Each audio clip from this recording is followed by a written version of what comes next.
प्यारे बच्चों नमस्कार। मैं राकेश विश्वकर्मा उत्कृष्ट विद्यालय भोरीवन से आज हम पुनः कक्षा 11वीं भौतिकी के एक नए टॉपिक के साथ उपस्थित हुए हैं।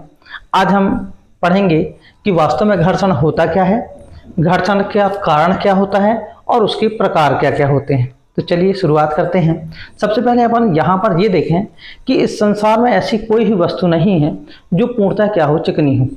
अर्थात स्वाभाविक है, हर पृष्ठ में कुछ न कुछ खुरदरा होता है और वही घर्षण का क्या बनता है, कारण बनता है। अर्थात हम ये कह सकते हैं कि जब एक वस्तु को दूसरी वस्तु के ऊपर फिसलती है या फिसलने का प्रयास करती है, उसके ऊपर चलती है या चलने का प्रयास करती है, एक वस्तु को दूसरी वस्तु के ऊपर रगड़ते हैं या रगड़ने का प्रयास करते हैं, तो होता क्या है। क्योंकि देखिए अपन इसके पहले पढ़ चुके हैं कि न्यूटन नामक वैज्ञानिक ने यह बतलाया था कि न्यूटन के प्रथम नियम में अपन ने ये देखा था कि यदि कोई वस्तु स्थिर है तो स्थिर रहेगी और यदि कोई वस्तु गतिमान है तो गतिमान रहेगी। लेकिन हम दैनिक जीवन में ऐसे अनेकों उदाहरण देखते हैं जहां पर हम आश्चर्यचकित होते हैं। एक ग्राउंड है, ग्राउंड में हम बॉल को लुढ़का दिया जाए तो वो कहीं से कोई रोकता भी नहीं है, वो लुढ़कते लुढ़कते अपने आप क्या हो जाती है, रुक जाती है। अब हम यहाँ पर सोच में पड़ जाते हैं कि वास्तव में हमने तो यहाँ से बल लगाया था, वो बॉल लुढ़क के अपने आप रुक क्यों गई। ऐसे करके अनेक घटनाएं होती हैं। तो ये सब किसके कारण होता है, घर्षण के कारण। अर्थात इसमें यह बतलाया गया कि मान लो ये एक पिंड है या एक वस्तु है, इसके ऊपर दूसरी वस्तु को रख दिया जाए। ये पहली वस्तु है और ये क्या हो जाएगी, दूसरी वस्तु। जब एक पिंड दूसरे पिंड के ऊपर फिसलता है या फिसलने का प्रयास करता है, ध्यान समझिएगा, इसमें दो शब्द प्रयोग किए गए हैं, फिसलता है या फिसलने का प्रयास करता है। जब एक पिंड दूसरे पिंड के ऊपर फिसलता है या फिसलने का प्रयास करता है तो दोनों पिंडों के संपर्क तल। अब संपर्क तल क्या है, मान लो मैंने इस पेन को हथेली पर ऐसे रखा तो संपर्क तल कहाँ होंगे, जहां पर दोनों टच करते होंगे। कैसे टच करेंगे, हथेली का ऊपरी भाग और ये पेन का निचला भाग, वो दोनों एक दूसरे को टच कर रहे हैं तो वो संपर्क तल हो जाएंगे। अर्थात यदि ये दोनों पिंड हैं तो पहले पिंड का निचला भाग और दूसरे पिंड का ऊपरी भाग, ये कहला जाएगा इसका संपर्क तल, ये कहला जाएगा इसका संपर्क तल। अर्थात जब एक पिंड दूसरे पिंड के ऊपर फिसलता है या फिसलने का प्रयास करता है तो दोनों पिंडों के संपर्क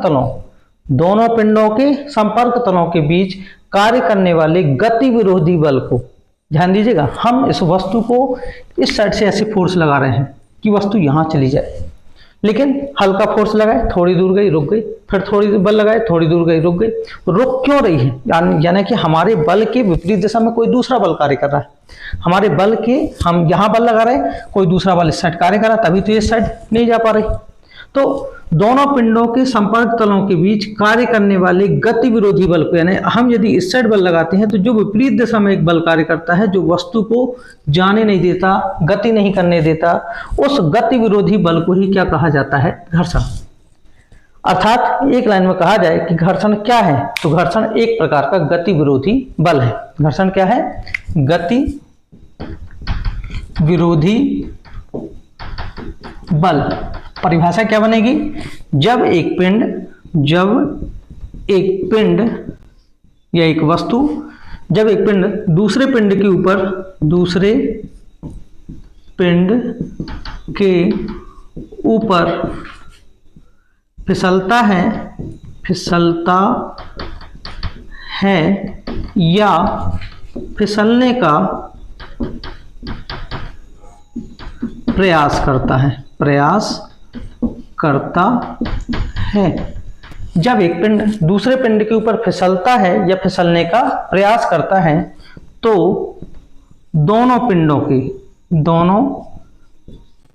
के संपर्क तलों के बीच कार्य करने वाले गति विरोधी बल को, गति विरोधी बल, ये सबसे इंपॉर्टेंट लाइन है। गति विरोधी बल को घर्षण कहते हैं। गति विरोधी बल, ये देखिए, ये सबसे इंपॉर्टेंट लाइन है। ये कहलाता है गति विरोधी बल।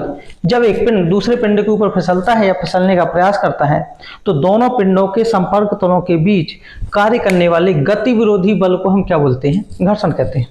तो बड़े आसानी से हम समझ सकते हैं कि घर्षण क्या है? एक प्रकार का गति विरोधी बल है जो क्या करता है कि वस्तु की गति में रुकावट डाल रहा होता है। यानी एक साइड से बल लगाया जाए और बल लगाने के बाद भी यदि वस्तु या तो जैसे हम दीवार पर धक्का मारे या बोर्ड पर धक्का मारे, अब वो बोर्ड दूसरी जगह जा ही नहीं रहा है तो स्वाभाविक है, यानी गति विरोधी बल दूसरी जगह से लग रहा है। हम चल रहे हैं तो क्या होता है कि हमारे चलने का कोई ना कोई क्या करता है, हम जैसे पैर आगे बढ़ाते हैं तो जमीन हमारे चलने का क्या करती है? विरोध करती है। तो वो क्या हो जाएगा? घर्षण कहला जाएगा। अर्थात घर्षण क्या कहला जाएगा? एक प्रकार का गति विरोधी बल है। अब वास्तव में घर्षण का कारण क्या होता है? इसका मेन रीजन क्या है? मुख्य कारण क्या है घर्षण का कारण? तो देखिए, हम सबसे क्लास के शुरुआत में ही अपन ने देखा था कि इस संसार में ऐसी कोई भी वस्तु नहीं है जो पूर्णतः क्या हो? चिकनी हो। अब हम यदि देखें कि कोई वस्तु, यदि बोर्ड की बात करें तो कितना चिकना समझ में आ रहा है। मार्बल लगा हो, टाइल्स लगा हो, वो भी क्या है? चिकने हैं, वो दिखते हैं जैसे बहुत ज्यादा चिकने हो। कांच बहुत ज्यादा चिकना है और लेकिन फिर भी हम उसके ऊपर थोड़ी बहुत आसानी से क्या है? चल लेते हैं। उसका रीजन क्या होता है कि वो हमको दिख तो रहा है चिकना, लेकिन यदि उसको हम माइक्रोस्कोप के द्वारा या सूक्ष्मदर्शी की सहायता से देखेंगे तो उसमें कई खांचे ऐसे दिखाई देंगे। अर्थात हम यदि एक पिंड की बात करें, यदि इसी पिंड की, तो जैसे ये एक पिंड ऐसा हो गया और दूसरे पिंड की बात करें तो दूसरा पिंड इस तरह से वो भी रहेगा, इस तरह से।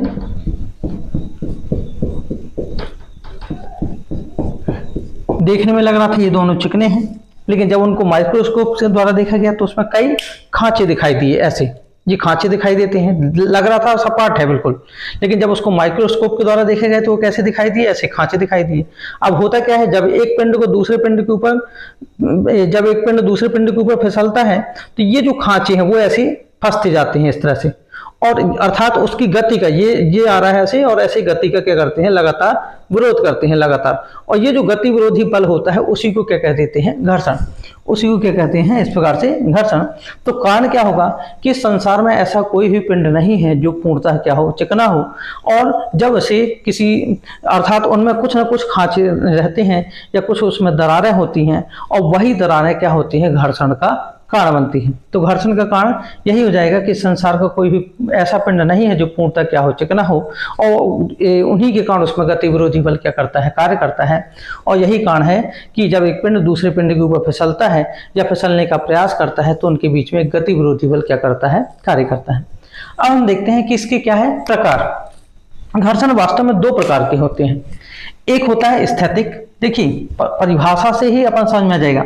जब एक पिंड दूसरे पिंड के ऊपर फिसलता है या फिसलने का प्रयास करता है, चलता है या चलने का प्रयास करता है, चलता है या चलने का प्रयास करता है, फिसलता है या फिसलने का प्रयास करता है।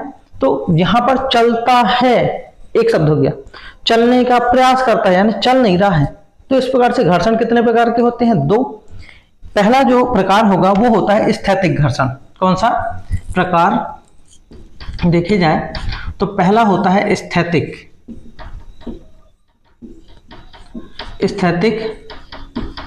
घर्षण, और दूसरा जो होता है वो गतिक घर्षण होता है। गतिक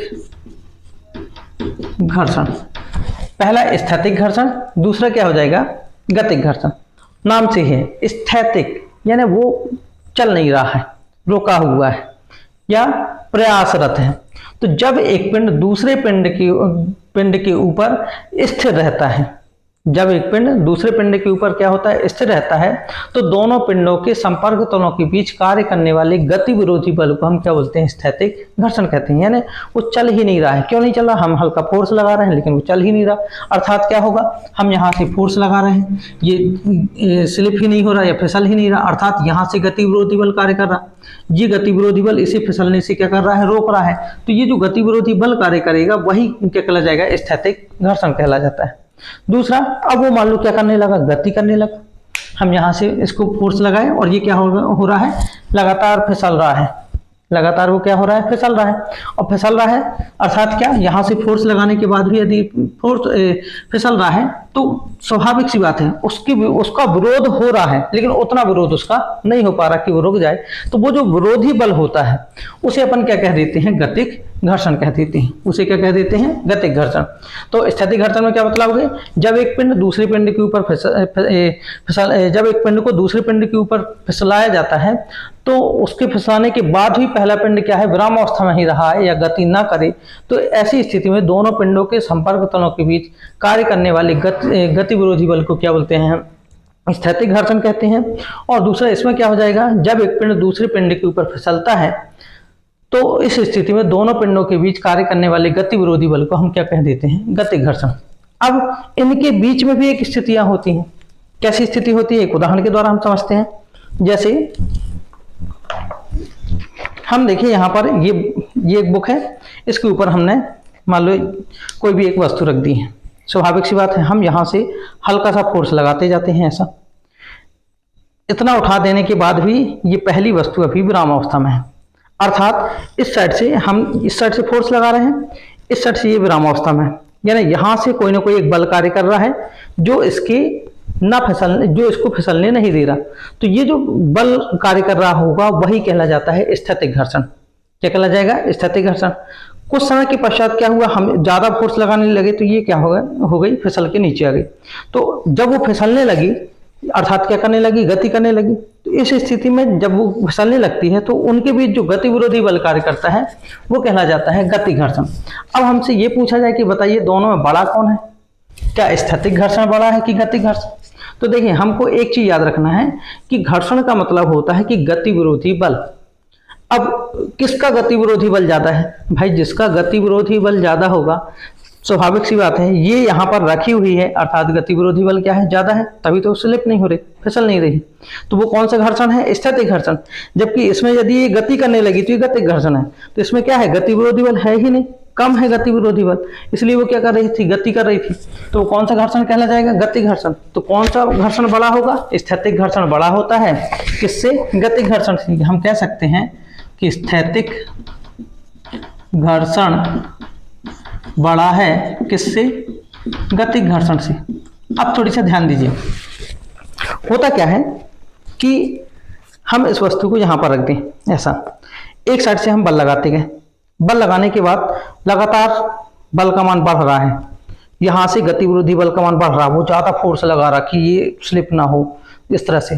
तो स्थैतिक घर्षण के उस अधिकतम मान को, स्थैतिक घर्षण के उस अधिकतम मान को जिसके अधिक बल लगाने पर वह वस्तु जो है ठीक चलने की स्थिति में आ जाती है। ये चलने की स्थिति में चलती नहीं है, यानी फिसलने की स्थिति में आ जाती है, फिसलती नहीं है। मान लो ये यहां तक हो गया, अब इसके बाद हम थोड़ी सा और बल लगाएंगे तो फिसल के कहां जाएगी, नीचे आ जाएगी। तो ये जो स्थिति होती है इस स्थिति को बोलते हैं सीमांत संतुलन की स्थिति।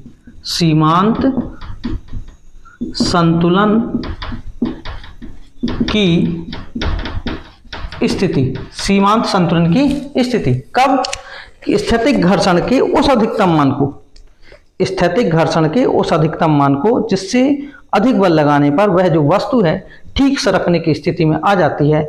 इस स्थिति में जो दोनों पिंडों के बीच गति विरोधी बल कार्य करता है उसे अपन क्या कह देते हैं, सीमांत घर्षण कहते हैं। यानी उस बल को क्या बोलते हैं, सीमांत घर्षण, सीमांत घर्षण। और वो जो स्थिति बनती है उस स्थिति को क्या बोल देते हैं, सीमांत संतुलन की क्या कहा जाता है, स्थिति कहा जाता है। सीमांत संतुलन की स्थिति, और वो जो बल कार्य करता है उसे क्या कह देते हैं, सीमांत घर्षण। अब यहां पर देखा जाए तो गतिक घर्षण है वो भी दो प्रकार के हैं।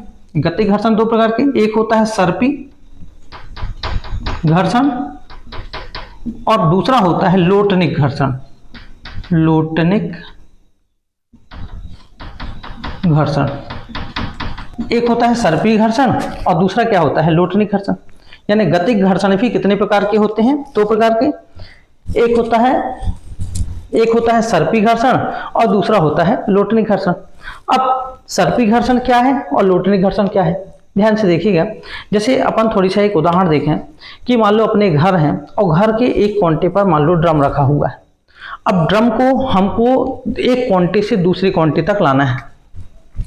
ये ड्रम है, ये घर है मान लो, और यहाँ पर एक ड्रम रखा हुआ है। इस ड्रम को यहाँ से हमको मान लो यहाँ तक लाना है।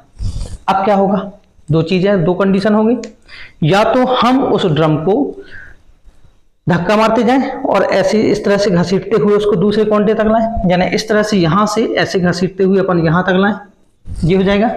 ऐसे भी आ सकता है दूसरा, या फिर दूसरी स्थिति क्या होगी, हम उसको थोड़ी सा अपनी ओर खींचे तो वो यहाँ से ऐसा होगा और हल्का सा ऐसा तिरछा हो जाएगा, और तिरछा होने के बाद हम उसको ऐसे लुढ़काते हुए इस प्रकार से, यानी ये यहाँ से ऐसे हल्का तिरछा करें और ऐसे लुढ़काते हुए इस तरह से आसानी से यहाँ तक ले जाएं। जैसे अपन देखते हैं कि सिलेंडर हो गया, भरा सिलेंडर है, वजनदार होता है। अब उसको यदि हम घसीट रहे हैं तो बहुत ज़्यादा और ज़्यादा वजनदार होता है, तो हम उसे क्या करते हैं, लुढ़काते हुए ले जाते हैं, और लुढ़काते हुए बड़े आसानी से हम उसको आसानी से कितनी भी दूर तक आसानी से ले जा सकते हैं।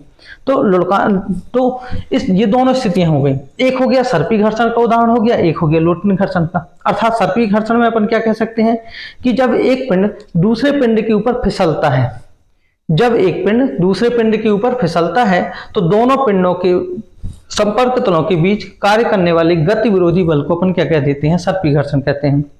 और इसमें क्या होगा, जब एक पिंड दूसरे पिंड के ऊपर, जब एक पिंड दूसरे पिंड पर क्या होता है, लुढ़कता है, क्या होता है, लुढ़कता है, तो दोनों पिंडों के संपर्क तलों के बीच कार्य करने वाले गति विरोधी बल को हम क्या कह देते हैं, लोटनी घर्षण। इसमें फिसलता है और उसमें क्या होता है, लुढ़कता है। अभी अपने उदाहरण के द्वारा देखा, जैसे एक और उदाहरण देख सकते हैं कि मान लो ये गिलास है। अब गिलास को हमको इस तरह से ऐसे ले जाना है तो ज्यादा बल लगाना पड़ेगा, लेकिन यदि हम इसको ऐसे लुढ़काते हुए ले जाएं तो बड़ी आसानी से आ जाएगी। ठीक है, तो ये इस तरह से यदि अपन ले जाते हैं लुढ़काते हुए, तो ये कौन सा, इसमें जो गति विरोधी बल कार्य करेगा वो कौन सा घर्षण कहला जाएगा, लोटनी। और जब ये ऐसे फिसल लेगी, जब इस प्रकार से इसको एक पिंड के ऊपर फिसलाते हैं तो दोनों पिंडों के संपर्क तलों के बीच जो गति विरोधी बल कार्य करता है उसे अपन क्या कह देते हैं, सर्पी घर्षण। अब यहाँ पर ये क्वेश्चन उठता है कि इन दोनों में बड़ा कौन है, सर्पी घर्षण बड़ा होगा कि लोटनी घर्षण बड़ा होगा। तो देखिए अपन देखते हैं कि सर्पी घर्षण में क्या होता है कि जब एक पिंड को दूसरे पिंड के ऊपर फिसलाते हैं तो ये मान लो इसके जो निचला सिरा होता है और दूसरी वस्तु जिसके ऊपर स्लिप हो रही होती है, फिसल रही होती है, उसका ऊपरी सिरा, ये दोनों इसके पूरे भाग इसके संपर्क में होते हैं। जब पूरे भाग संपर्क में होंगे और जब ये फिसलेगी तो स्वाभाविक है ये पूरे भाग मिलकर, ये जैसे ही आगे की ओर बढ़ेगी तो ये पूरे भाग मिलकर उसका गति विरोधी बल, गति का क्या करेंगे, विरोध करेंगे। और जब गति का विरोध करेंगे तो स्वाभाविक है विरोधी बल का मान क्या होगा, ज्यादा होगा। लेकिन जब इसे लुढ़काते हैं, ऐसा लुढ़काएं या फिर ऐसा लुढ़काएं, तो क्या होगा, जब ऐसे लुढ़काएंगे तो ये जो भाग है, ये छोटा सा भाग, इतने भाग बस दूसरे पिंड के क्या होते हैं, संपर्क में होते हैं। लगातार ऐसे छोटे छोटे भाग उसके संपर्क में होते जाते हैं। जब कम भाग उसके संपर्क में होंगे तो गति विरोधी बल का मान क्या होगा, कम हो। और जब गति विरोधी बल का मान कम होगा तो इसका मान क्या हो गया, स्वाभाविक है कम हो जाएगा। तो बड़ा कौन, सर्पी घर्षण। लोटनी घर्षण में क्या होगा, इसमें यहाँ पर हम ये कह सकते हैं कि सर्पी घर्षण बड़ा है किससे, लोटनिक घर्षण से।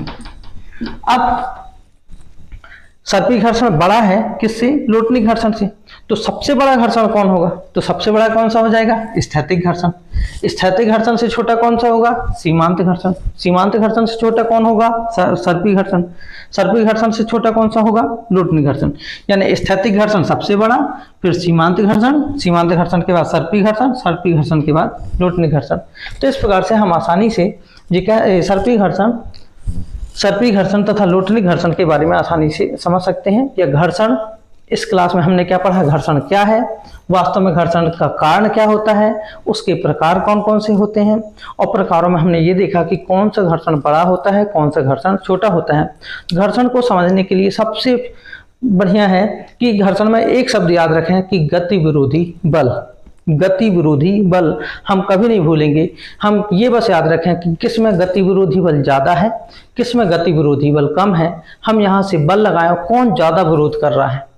स्थैतिक घर्षण में ज्यादा विरोध करता है इसलिए बल लगाते हैं तो वो नहीं खिसक पाती। गति घर्षण में क्या होता है, हम बल लगाते हैं, खिसक गई है, तो वो गति विरोधी बल क्या है, कम है, तभी तो वो क्या हो गई, खिसक गई है।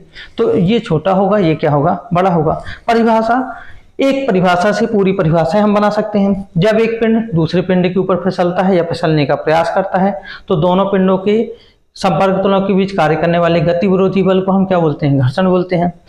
स्थैतिक घर्षण, जब एक पिंड दूसरे पिंड के ऊपर क्या होता है, जब एक पिंड को दूसरे पिंड के ऊपर फिसलाया जाता है तब भी वह क्या होता है? स्थिर होता है। तो दोनों पिंडों के संपर्क तलों के बीच कार्य करने वाले गति विरोधी बल को क्या बोलते हैं? स्थैतिक घर्षण को कहते हैं। गतिक घर्षण की परिभाषा, जब एक पिंड को दूसरे पिंड के ऊपर फिसलाया जाता है तो दोनों पिंडों के बीच कार्य करने वाले गति विरोधी बल को हम क्या बोलते हैं? गतिक घर्षण कहते हैं। सर्पी घर्षण, जब एक पिंड दूसरे पिंड के ऊपर क्या होता है? फिसलता है तो दोनों पिंडों के संपर्क तलों के बीच कार्य करने वाले गति विरोधी बल को हम क्या बोलते हैं? सर्पी घर्षण कहते हैं। लोटरिक घर्षण, जब एक पिंड दूसरे पिंड के ऊपर लुढ़कता है तो दोनों पिंडों के बीच संपर्क तलों के बीच कार्य करने वाले गति विरोधी बल को हम क्या बोलते हैं? लोटरिक घर्षण कहते हैं। ये थोड़ी सा हमको याद रखना है। सीमांत घर्षण, इसमें ये याद रखना है कि स्थैतिक घर्षण के उस अधिकतम मान को, स्थैतिक घर्षण के उस अधिकतम मान को, ये इस तरह से ये हो गई वस्तु, हम यहां से ऐसे उठाते जा रहे थे, वस्तु कहां पहुंच गई? यहां पर पहुंच गई। अब स्थैतिक घर्षण के उस अधिकतम मान को जिससे अधिक बल लगाने पर वस्तु क्या होती है? सड़क के नीचे आ जाती है। तो इस स्थिति में जो ऊपर की ओर एक बल कार्य करता है उसे ही अपन क्या कह देते हैं? सीमांत घर्षण। तथा इस स्थिति को ही क्या कहा जाता है? सीमांत संतुलन की स्थिति।